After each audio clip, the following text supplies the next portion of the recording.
नमस्कार, आदाब, सत श्री अकाल, जय भीम, जोहार। मेरा नाम है नवीन कुमार। दो लोगों में इस वक्त कंपटीशन चल रहा है। किस बात का कंपटीशन? भगवान बनने का कंपटीशन। नरेंद्र मोदी को लगता है कि अपुनिच भगवान है और अब प्रशांत किशोर को भी लगता है कि अपुनिच भगवान है। जो बोल दिया सो बोल दिया, इसको नहीं मानोगे तो झगड़ा कर लेंगे। वो वीडियो आपकी नजरों के सामने से गुजर चुका होगा जो करण थापर के साथ इंटरव्यू के दौरान सामने आया है, जिसमें करण थापर प्रशांत किशोर की चोरी पकड़ लेते हैं और जब वो चोरी पकड़ी जाती है तो प्रशांत किशोर बौखला जाते हैं, झल्लाने लगते हैं, चिल्लाने लगते हैं और ऐसा लगता है जैसे वो करण थापर को पीट देंगे। अगर करण थापर ने एक बार भी और कहा कि आपने तो यह भी प्रेडिक्ट किया था कि हिमाचल हार जाएगी कांग्रेस, कर्नाटक हार जाएगी कांग्रेस, वो तो सही नहीं हुआ।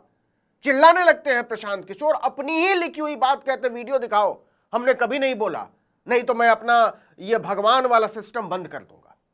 ये बार बार मैं क्यों कह रहा हूं कि प्रशांत किशोर को लगता है कि अपुनिच भगवान है।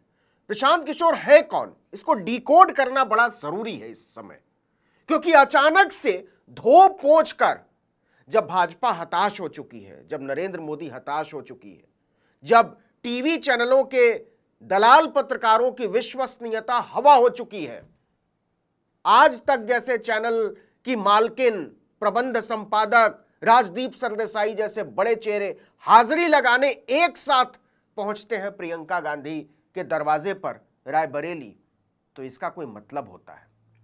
यह जो मतलब निकलता है, इसी को कमजोर करने के लिए, कमतर करने के लिए प्रशांत किशोर जैसे लोगों को अचानक झोंक दिया जाता है उन्हीं टीवी चैनलों पर कि एंकर नहीं कर पा रहे, उनकी विश्वसनीयता खत्म हो चुकी है, आप बोलो। और टेलीविजन चैनलों पर प्रशांत किशोर छा जाते हैं। एक तरफ नरेंद्र मोदी का इंटरव्यू, दूसरी तरफ प्रशांत किशोर का इंटरव्यू। बीच में यह जरा समझिए कि कैसे राहुल गांधी को, अखिलेश यादव को, तेजस्वी यादव को, उद्धव ठाकरे को, शरद पवार को, स्टालिन को, इन सब को किनारे करके प्रशांत किशोर को सीन में लाया जाता है ताकि इनको किनारे किया जा सके। प्रशांत किशोर कौन है? उनको एक भ्रम है। प्रशांत किशोर को भ्रम यह है कि नरेंद्र मोदी को उन्होंने बनाया है। 2011 से वो नरेंद्र मोदी के साथ कैंपेन में जुड़ा हुआ बताते हैं, तो उनको लगता है कि नरेंद्र मोदी को आखिरी बार मुख्यमंत्री उन्होंने बनाया। उनको लगता है कि नरेंद्र मोदी को 2014 में प्रधानमंत्री उन्होंने बनाया। उनको तो इतने भ्रम है कि पूछिए मत। ममता बनर्जी को डांट लगानी पड़ी थी कि प्रशांत किशोर जी, अब आप हमको बोलना तो मत सिखाइए और राजनीति भी मत सिखाओ, जो करने के लिए रखा है वो करो। और प्रशांत किशोर जो है, अच्छा प्रशांत किशोर, बल्कि पंडित प्रशांत किशोर कहना चाहिए। यह भी समझिए कि जब रिजर्वेशन का मामला, जब रिप्रेजेंटेशन का मामला, जब कॉन्स्टिट्यूशन का मामला बहुत बड़ा होता चला जा रहा है और नरेंद्र मोदी के पास कोई जवाब नहीं सूझ रहा है, तब पंडित प्रशांत किशोर को आगे किया गया है। तो प्रशांत किशोर को लगता है कि मोदी को उन्होंने बनाया। प्रशांत किशोर को लगता है ममता बनर्जी को उन्होंने बनाया। ममता बनर्जी जब पहली दफा मुख्यमंत्री बनी तो चने खा रहे थे प्रशांत किशोर। उनको लगता है कि वो सब हवा बदल देते हैं। उनको यह भी लगता है कि नीतीश कुमार को उन्होंने बनाया। उनको यह भी लगता है कि जगन मोहन रेड्डी को उन्होंने बनाया। और जगन मोहन रेड्डी के एक मंत्री ने कह दिया था कि प्रशांत किशोर का काम फाइलें ढोना था, नारे लिखना था, पोस्टर चिपकवाना था। जगन मोहन रेड्डी को राजनीति सिखाने की हैसियत नहीं है प्रशांत किशोर की।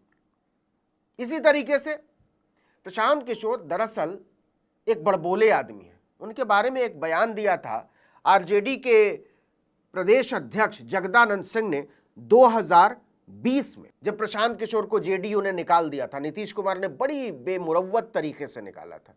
प्रशांत किशोर को लगता था कि नीतीश कुमार को उन्होंने बनाया है।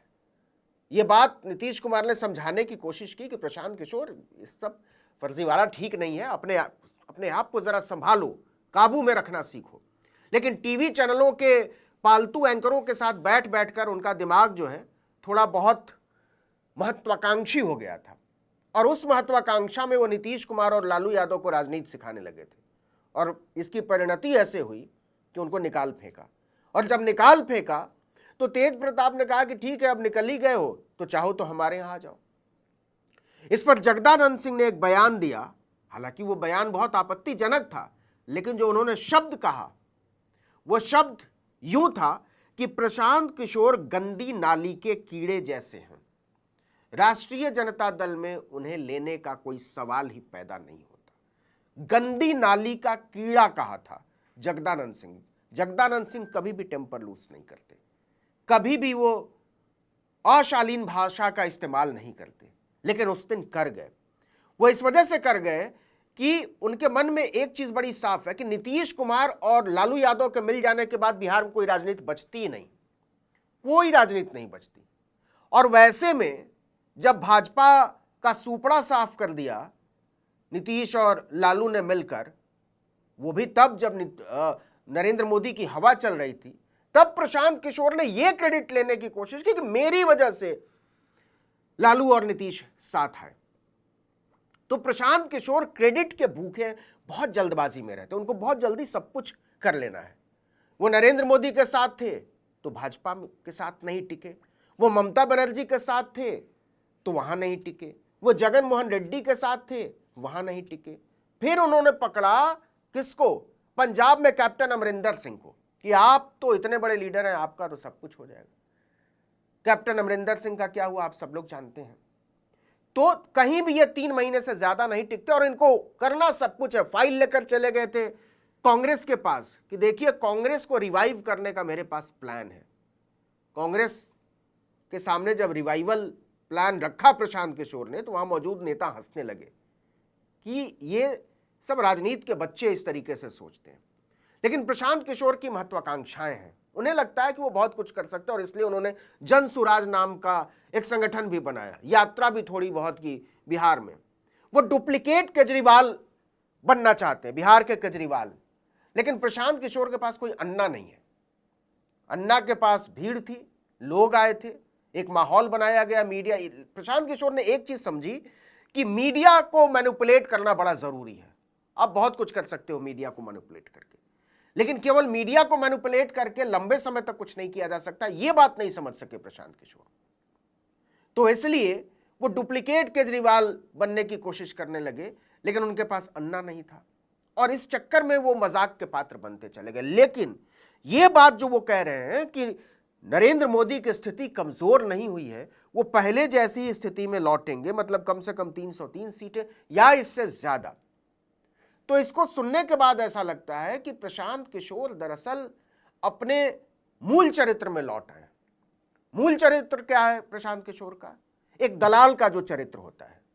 पैसा दिया ममता बनर्जी ने तो ममता बनर्जी के लिए दलाली की, पैसा दिया भाजपा ने तो मोदी के लिए दलाली की, पैसा दिया कैप्टन अमरिंदर सिंह ने, जिसने भी पैसा दिया उसके लिए दलाली की, जगन मोहन रेड्डी ने दी तो उनके लिए दलाली की।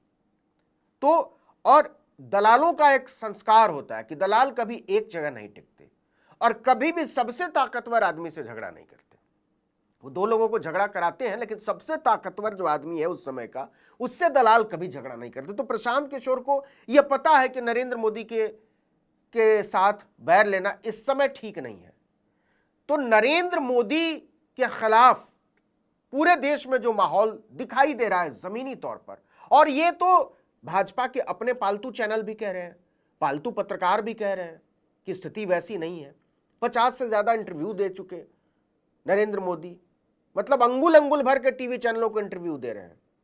बस हमारी तरह के लोगों को नहीं देते इंटरव्यू। क्यों नहीं देते ये भी आप सोचिए। लेकिन प्रशांत किशोर क्यों कह रहे हैं कि 303 सीटें या उससे ज्यादा या कमोबेश उसी स्थिति में लौटेंगे नरेंद्र मोदी?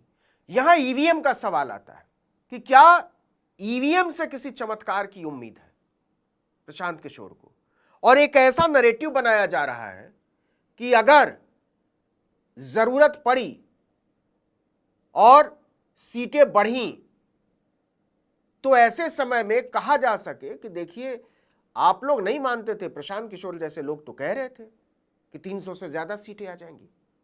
तो यहां ईवीएम की भूमिका जो है वो एक बार फिर से बहुत चर्चा में आ गई है, और इस चर्चा को डिकोड करिए तो समझ में आता है कि प्रशांत किशोर जैसे लोग बुनियादी तौर पर उन टीवी चैनलों के एंकरों की जगह ले चुके हैं जिनकी विश्वसनीयता जो है मिट्टी में मिल गई है।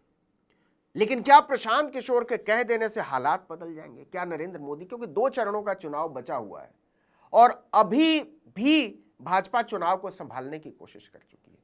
देखिए, बिहार में हालत खराब है भाजपा की, महाराष्ट्र में हालत खराब है भाजपा की, हरियाणा में हालत खराब है भाजपा की, राजस्थान जैसे राज्य में जो अंतिम समय तक लग रहा था कि वहां कांग्रेस फाइट में ही नहीं है, वहां भी कांग्रेस की सीटें आती हुई नजर आ रही हैं। मध्य प्रदेश में नो डाउट कांग्रेस की कोई अच्छी स्थिति नहीं है। 1-2 सीटें मिल सकती हैं, 3 सीटें मिल सकती हैं, 4 सीटें मिल सकती हैं, इससे ज्यादा नहीं मिल सकती हैं। आंध्र प्रदेश में निस्संदेह भाजपा अलायंस की सीटें बढ़ने जा रही हैं। कुछ सीटें तेलंगाना में बढ़ सकती हैं, 2 सीटें बंगाल में या तो घट सकती हैं या बढ़ सकती हैं, कुछ सीटें हो सकता है उड़ीसा में बढ़ जाए। लेकिन क्या इससे बिहार में जो नुकसान होने जा रहा है, जो महाराष्ट्र में नुकसान होने जा रहा है, जो हरियाणा में नुकसान होने जा रहा है, और ये नुकसान सब मिला दीजिए तो कम से कम 45-50 सीटों का है। तो इतनी सीटें बढ़ रही है क्या? प्रशांत किशोर कह रहे हैं कि केरल में भी सीटें आ सकती हैं, तमिलनाडु में भी सीटें आ सकती हैं। वो कर्नाटक नहीं देखते कि कर्नाटक में नुकसान कितना होने जा रहा है। तो ईवीएम एक काल्पनिक स्थिति बनाई जा रही है कि एक ऐसी सूरत में जब भाजपा को 300 पार साबित करना पड़े तो ऐसे में प्रशांत किशोर को सामने लाया जा सके और इसको जस्टिफाई किया जा सके, इसको एक वास्तविक आंकड़े की तरह पेश किया जा सके, मानस को उसके लिए तैयार किया जा सके, ये उस तरीके की चीज दिखाई देती है। लेकिन प्रशांत किशोर ने जो कहा है उस पर नजर रखे जाने की जरूरत है। प्रशांत किशोर कौन है? किसी पार्टी के अध्यक्ष है? नहीं। कोई बड़े पॉलिटिकल लीडर है? नहीं। कोई बड़े सोशल एक्टिविस्ट है? नहीं। कोई पॉलिटिकल एक्टिविस्ट हैं बड़े? नहीं। अचानक से सारे चैनल इंटरव्यू करने लगते और सारे चैनलों पर एक ही बात, और जो प्रशांत किशोर की मन की बात नहीं करता, करण थापर चोरी पकड़ लेते हैं तो प्रशांत किशोर आपा खो देते हैं, चिल्लाने लगते हैं, चीखने लगते हैं, ऐसा लगता है माइक उतार कर फेंक देंगे, इंटरव्यू छोड़ने की बात करने लगते हैं कि आपने कहा इंटरव्यू छोड़कर चले जाइए, पर्सनल अटैक करने लगते हैं। यह बहुत कुछ दिखाता है। तो प्रशांत किशोर जैसे लोग महत्वपूर्ण होते नहीं हैं। प्रशांत किशोर जैसे लोगों को महत्वपूर्ण बनाया जाता है, और महत्वपूर्ण वो लोग बनाते हैं जो लंबे समय तक सत्ता को एंजॉय करते हैं, और जब उन्हें लगता है कि सत्ता खिसकती हुई नजर आ रही है तो प्रशांत किशोर को आगे ले जाकर यह साबित करने की कोशिश की जाती है कि ऐसा कुछ नहीं है, जो मैं कह रहा हूं उसको मानो। लेकिन यकीन मानिए कि प्रशांत किशोर मजाक बन चुके हैं, लोग हंस रहे हैं प्रशांत किशोर की स्थिति पर, उनकी राजनीतिक समझ पर। बहुत कुछ दांव पर है, और सबसे ज्यादा दांव पर है भारत का लोकतंत्र। इस वीडियो में इतना ही। आर्टिकल 19 इंडिया को लाइक कीजिए, शेयर कीजिए, सब्सक्राइब कीजिए। हमारा ट्विटर हैंडल आर्टिकल 19_इंडिया और मेरा ट्विटर हैंडल नवीन जर्नलिस्ट। नमस्कार।